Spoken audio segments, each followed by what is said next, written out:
Happiness online study କୁ ମୁଁ ସ୍ୱାଗତ କରୁଛି। ଆଜି ଆମେ ସଂସ୍କୃତ ବହିର ଷଷ୍ଠ ଶ୍ରେଣୀର ସ୍କିମ୍ ଅଫ୍ ଲେସନ୍ ପ୍ଲାନ୍ ବା ଆମେ ଏଇ ଶିକ୍ଷାବର୍ଷରେ 2024-25 ଶିକ୍ଷାବର୍ଷରେ ଆମେ କୋଉ ତାମାନେ ପାଠଟି ପଢ଼ିବା ବା କୋଉ ମନ୍ଥରେ କୋଉ ପାଠଟି ସାରିବା ତା ମୁଁ ଏଇ PDF ଆକାରରେ ଦଉଛି ତୁମକୁ। ଭିଡ଼ିଓଟି କେମିତି ଲାଗିବ ମୋତେ ନିଶ୍ଚୟ ଜଣାଇବ।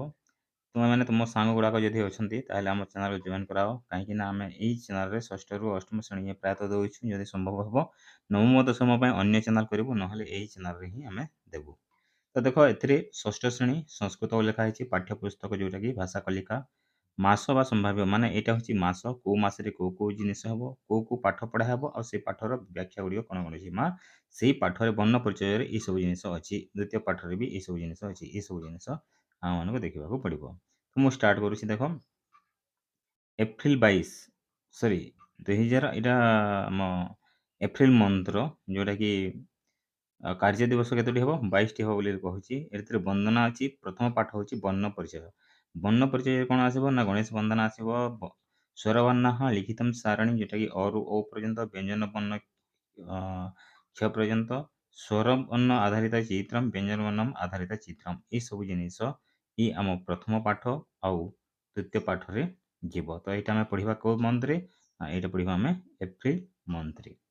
ନେକ୍ସଟ ଚାଲି ଆସିବା। ଏବେ এইটা ଅଛି ଦେଖ, ମଇରେ ଗୃହକର୍ମ ଏବଂ ଗ୍ରୀଷ୍ମ ଅବକାଶ, ଅର୍ଥାତ୍ ଯେଉଁଟା ସମର ଭେକେସନ୍ ଆମେ କହୁଛୁ, ଆଉ ହୋମୱାର୍କ, ଯେଉଁଟାକି ଷଷ୍ଠ ଶ୍ରେଣୀରେ ବି ହୋମୱାର୍କ ଦିଆଯାଇଛି। ଆମେ ଏଇ ଚ୍ୟାନେଲରେ ଏଇ ଯାଏଁ ଦେଇନାହୁଁ, ତ ଆମେ ଦେଇଦେବୁ।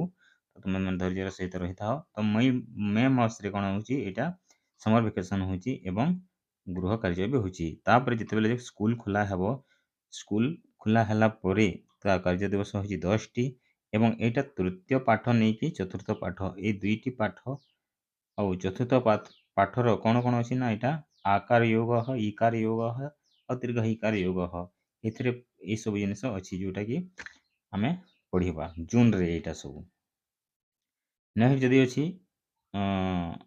ଏଇଟା ଅଛି କ'ଣ? ଗଠନମୂଳକ ମୂଲ୍ୟାଙ୍କନ ଫର୍ମେଟିଭ 1, ଯେଉଁଟାକି FA1 ବୋଲି ଆମେ କହୁ। ଏଇଟା ଯଦି ଚାଲୁଛି ଠିକ୍, ନ ଚାଲିଲେ ନୁହେଁ। ମାନେ ଏଇଟା ଗୋଟେ ଶିକ୍ଷକ କରିପାରିବ। ତା ମନ୍ଥଲି 3 ମନ୍ଥରେ ଗୋଟିଏ ଏକ୍ଜାମ୍ କରିପାରିବ। ଜୁଲାଇରେ ଦେଖ 25ଟି ପିରିୟଡ଼ ଅଛି। 25ଟି ପିରିୟଡ଼ ମଧ୍ୟରୁ ଏଇଟା ଚତୁର୍ଥ ପାଠରେ ହିଁ ସବୁ କିଛି ରହିଯାଉଛି। ଦେଖ, ଚତୁର୍ଥରୁ ଷଷ୍ଠ ପାଠ ଯାଏଁ ଏଇସବୁ ଜିନିଷ ଆମେ ଜୁଲାଇରେ ପଢ଼ିବା। ତ ହେଭି ପାଠଟି ଯିବ କେଉଁ ମନ୍ଥରେ? ମାନେ ଜୁଲାଇରେ। ଏଇସବୁ ଜିନିଷ ଆମେ ଜୁଲାଇ ମନ୍ଥରେ ପଢ଼ିପାରିବା। ତାପରେ ଚାଲି ଆସିବା ଅଗଷ୍ଟ ମାସକୁ। ଅଗଷ୍ଟ ମାସରେ କ'ଣ ଅଛି? ଦେଖ, ଅଗଷ୍ଟରେ 22ଟି ପିରିୟଡ଼ ଟୋଟାଲ ହେବ। ଏଇ 22ଟି ପିରିୟଡ଼ରେ ଆମେ କ'ଣ କ'ଣ ପଢ଼ିବା ନା ସପ୍ତମ ପାଠ, ଅଷ୍ଟମ ପାଠ, ନବମ ପାଠ, ଯେଉଁଟାକି ଆକାରାନ୍ତ ସ୍ତ୍ରୀଲିଙ୍ଗ, ଆକାରାନ୍ତ ନପୁଂସକଲିଙ୍ଗ ଏବଂ ଇକାରାନ୍ତ ପୁଲ୍ଲିଙ୍ଗ ପାଠ ପଢ଼ିବା। ଆଉ ଏଥିରେ ଏଇସବୁ ଜିନିଷ ଅଛି ଯେଉଁଟାକି ଆକାରାନ୍ତ ସ୍ତ୍ରୀଲିଙ୍ଗାଧାରିତ ଶବ୍ଦାଃ ସାରଣୀ, ଚିତ୍ରମ୍ କାର୍ଯ୍ୟଫଳକମ୍, ଅକାରାନ୍ତ ନପୁଂସକ ଲିଙ୍ଗ ଆଧାରିତ ଶବ୍ଦାଃ ସାରଣୀ, କାର୍ଯ୍ୟଫଳକମ୍ ବୋଲି କୁହାଯାଇଛି। ଏବଂ ଅଗଷ୍ଟ ମାସର ପୁଣି FA2 ପରୀକ୍ଷା ଯେଉଁଟା ହେବ, ଏଇଟା ପ୍ରଥମ ସପ୍ତାହରେ ହେବ ବୋଲି କୁହାଯାଇଛି। ତାପରେ ଆମେ ଯଦି ଚାଲି ଆସିବା ସେପ୍ଟେମ୍ବରକୁ, ଏଥିରେ 19ଟି 19 ପିରିୟଡ଼ ହେବ। ଦଶମ ଏକାଦଶ ପାଠ, ଯେଉଁଟାକି ସଂଖ୍ୟା ପାଠ ଆଉ ପୂର୍ଣବାଚକ ଶବ୍ଦ। ଏଥିରେ କାର୍ଯ୍ୟଫଳକମ୍ ସାରଣୀ ଏବଂ ସଂଖ୍ୟା ଗୀତମ୍ ବୋଲି କୁହାହେଉଛି।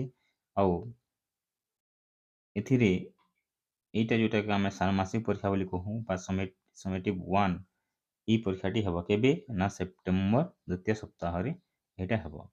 ନେକ୍ସଟ ଅଗଷ୍ଟରେ ଦ୍ୱାଦଶ, ତ୍ରୟୋଦଶ ଆଉ ଚତୁର୍ଦ୍ଦଶ ଏଇ 3ଟି ପାଠ ସାରିବା, ଯେଉଁଟାକି 21 ପିରିୟଡ଼ରେ ଯିବ ବୋଲି କହୁଛି। ଆଉ ଏଥିରେ କାର୍ଯ୍ୟ କ'ଣ କ'ଣ ନା ଏଥିରେ କାର୍ଯ୍ୟଫଳକମ୍ ସଂଖ୍ୟା ସାରଣୀ, କାର୍ଯ୍ୟଫଳକମ୍ ସର୍ବନାମାଧୀତ ବାକ୍ୟାଂଶ ସାରଣୀ, କାର୍ଯ୍ୟଫଳକମ୍, ଏଇଟା ଯେଉଁଟା ବହିର ପାଠ ଗୁଡ଼ାକ, ସେଇ ପାଠରେ ଆମେ ଏସବୁ ଜିନିଷ ପଢ଼ିବା। ନଭେମ୍ବର 22କୁ ଯଦି ଚାଲି ଆସିବା, ପଞ୍ଚଦଶ, ଷୋଡ଼ଶ, ସପ୍ତଦଶ ଶରୀରସ୍ୟ ଅଙ୍ଗାନି, କ୍ରିୟା ପରିଚୟ, ବଚନ ପରିଚୟ, ଏହିପରି ଭାବରେ ଏସବୁ ଜିନିଷ ଆମେ କରିବା।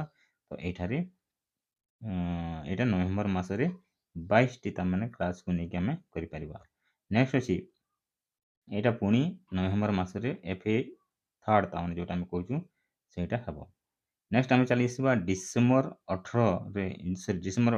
ଡିସେମ୍ବରରେ 18ଟି ତାମାନେ ପିରିୟଡ଼ ହେବ, ଯେଉଁଟାକି ଅଷ୍ଟମ, ନବମ ବର୍ତ୍ତମାନ କାଳ ସମ୍ଭାଷଣ ପାଠଟି ପଢ଼ିପାରିବା। ଜାନୁଆରୀରେ 20, 21, 22 ଭବିଷ୍ୟତ କାଳ, ବାସର, ଅବ୍ୟୟ ପ୍ରୟୋଗ, ଏହିପରି ଭାବରେ ତିନୋଟି ତାମାନେ ପାଠ ପଢ଼ିବା କେଉଁ ମାସରେ ନା ଜାନୁଆରୀ ମାସରେ, ଆଉ ଏଇ ମାସରେ ହିଁ ଆମକୁ ଫର୍ମେଟିଭ୍ ଆସେସମେଣ୍ଟ 4 ଯେଉଁଟାକି ଆଇଭି ବୋଲିକି କୁହାହେଉଛି ସେଇଟା ମଧ୍ୟ ଦିଆଯିବ। ତାପରେ ଯଦି ଆମେ ଚାଲି ଆସିବା ଫେବୃଆରୀକୁ, ଫେବୃଆରୀ ମାସରେ ଦେଖ ତ୍ରୟୋବିଂଶଃ ପାଠଃ ଯେଉଁଟାକି ଶିଶୁ ଗୀତାନି, ଏଇଟା ଗୋଟେ ବହୁତ ସୁନ୍ଦର ଗୀତ ଗୁଡ଼ାକ ଅଛି। ଯଦି ଏଇ ଗୀତ ଗୁଡ଼ାକ ତୁମେ କଣ୍ଠସ୍ଥ କରିଦେବ ତାହେଲେ ତୁମମାନଙ୍କୁ ଯେଉଁ ବୋରିଂ ଟାଇମ୍ ଯେଉଁ ଥାଏ ସେଇ ଗୀତରେ ତୁମେ ଗୀତ ଗୁଡ଼ାକୁ ଗାଇପାରିବ। ଯେପରିକି ଚଟକା ଚଟକା ରକ୍ଷ ଗୋମାତରମ୍ ବାଳ ଗୀତମ୍ ଲାଲନ ଗୀତମ୍ ଅହମ୍ ନମାମି ଭାରତମ୍ ବିମାନୟାନମ୍ ରଚୟାମ ବାଳକଃ ଆୟତ ଭାରତମ୍ ଭାରତମ୍ ଭବତୁ ଭାରତମ୍। ଏହିପରି ଭାବରେ ତୁମକୁ 1 2 3 4 5 6 7 8ଟି ତାମାନେ ଗୀତ ଶିଶୁ ଗୀତାନି ଯେଉଁଟା ଆମେ କହୁଛୁ ଲଘୁ ଲଘୁ ଗୀତ ଗୁଡ଼ାକ ତୁମମାନଙ୍କୁ ଦିଆଯିବ। ଏବଂ ଚତୁର୍ବିଂଶତି ପାଠରେ ଯେଉଁଟା ଅଛି ଶୁଭଶୀତାନି, ଯେଉଁଟାକି ଭଲ ଭଲ ଆମ ଜ୍ଞାନକୁ ଆହରଣ କଲା ଭଳି ଏକ ସେଭଳି ଶୁଭଶୀତାନି ଗୁଡ଼ାକ ଅଛି ଯେଉଁଟାକି ତୁମେ ଦେଖିକି ତୁମକୁ ବହୁତ ଭଲ ଲାଗିବ। ଆଉ ଏଥିରେ କାର୍ଯ୍ୟ କ'ଣ କରିବ, କାର୍ଯ୍ୟକର୍ଦ୍ଦମ ହେବ, କାର୍ଯ୍ୟକର୍ଦ୍ଦମ ହେବ, ଚଟକ ଚଟକ ଲିଖିତମ୍ ସାରଣୀ ବି ମଧ୍ୟ ଏଇଟା ଆସିବ ଯେଉଁଟାକି ପରୀକ୍ଷାରେ ଉପଦେୟ ହେବ। ତାପରେ ପଳେଇ ଆସ ସमेଟିଭ୍ ଆସେସମେଣ୍ଟ 2, ଏଇଟା କେବେ ହେବ ମାନେ ମାର୍ଚ୍ଚ ମାସରେ ହେବ। ମାନେ 10th ଏକ୍ଜାମ୍ ସରିଲା ପରେ ପରେ ଯେଉଁଟାକି ଆମର ପରୀକ୍ଷାଟା ହୋଇଥାଏ ସେ ପରୀକ୍ଷାଟି ଏଇ ସମୟରେ ହିଁ ହେବ। ତ ଓଭରଅଲ୍ ଆମେ ଯେତେ ତାମାନେ ଦେଖିଲେ ବା ଯେତେ ଆମେ ସବୁ ଜାଣିଲେ ହେଲା, ତ ମୁଁ ଆଉ ଥରେ ତୁମକୁ କହିଦେଉଛି ଯେ କେଉଁ ମନ୍ଥରେ ଆମର ଏକ୍ଜାମ୍ ଗୁଡ଼ାକ ହେବ। ତୁମେ ଏଥିରେ ଚାଲି ଆସ। ପ୍ରଥମ ଏକ୍ଜାମ୍ଟି ହେଉଛି FA1 ଯେଉଁଟାକି ଆମେ କହୁ FA1। FA1ଟା ହେଉଛି କେଉଁ ମାସରେ ନା ଜୁନ୍ ମାସରେ। ତୁମେ ଖାତାରେ ଏଇସବୁ ଜିନିଷ ଲେଖିନିଅ ଯେଉଁଟାକି ତୁମକୁ କାମରେ ଆସିବ। ଆଉ FA1ଟା 20 ମାର୍କର ପରୀକ୍ଷା କରାନ୍ତି। 20 ମାର୍କରୁ ତୁମକୁ ଯେତେ 20ରୁ 20 ଆଣିଲେ ବହୁତ ଭଲ। ତ ଏଇଟା ଥିଲା FA1 20 ମାର୍କ କେଉଁ ମାସରେ ହେବ, ଜୁନ୍ ମାସରେ ହେବ। ନେକ୍ସଟ ଚାଲି ଆସ FA2 ସमेଟିଭ୍ ଆସେସମେଣ୍ଟ 2 ଯେଉଁଟା ଆମେ କହିଛୁ କେଉଁ ମାସରେ ନା ଏଇଟା ହେଉଛି ଅଗଷ୍ଟ ମାସରେ। କେଉଁ ମାସରେ ହେବ, ଅଗଷ୍ଟ ମାସରେ। FA2ଟା ଅଗଷ୍ଟରେ ହେବ। ତାପରେ ଚାଲି ଆସ ତାପରେ SA1 ସେଟା FA1 FA2 ଗଲା। ତାପରେ SA1ଟା କେଉଁ ମାସରେ, ସେପ୍ଟେମ୍ବର। ଏଇଟା ଇମ୍ପୋର୍ଟାନ୍ସ। ଏଥିରେ ତୁମକୁ ପ୍ରାୟତଃ 50 ମାର୍କ ପରୀକ୍ଷା ହେଉଛି, ତାହେଲେ 50 ମାର୍କ ପରୀକ୍ଷା ହେବ ଯେଉଁଟାକି ତୁମେ ହାଫ୍ ଇୟରଲି ଏକ୍ଜାମ୍ ବୋଲି ଭାବି ନେଇଯାଅ। ଆଉ ଏଇଟା ତୃତୀୟ ସପ୍ତାହରେ ହେବ ଯେଉଁଟାକି ସେପ୍ଟେମ୍ବର ମାସରେ ହେବାକୁ ଯାଉଛି। ତୁମେମାନେ ସେଇଟା ହେଲା ନ କରିକିରି କିପରି ଭାବରେ ତୁମେମାନେ ସେଇଟା ଜାଣିପାରିବ ସେଇଟା କରିବ। ତାପରେ ଯଦି ଆମେ କହିବା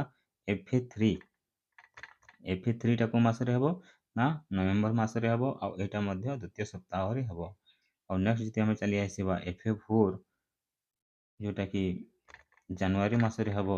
ଆଉ ପ୍ରଥମ ସପ୍ତାହରେ ଏଇଟା ହେବ, ଜାନୁଆରୀର ପ୍ରଥମ ସପ୍ତାହରେ FA4ଟା ହେବ।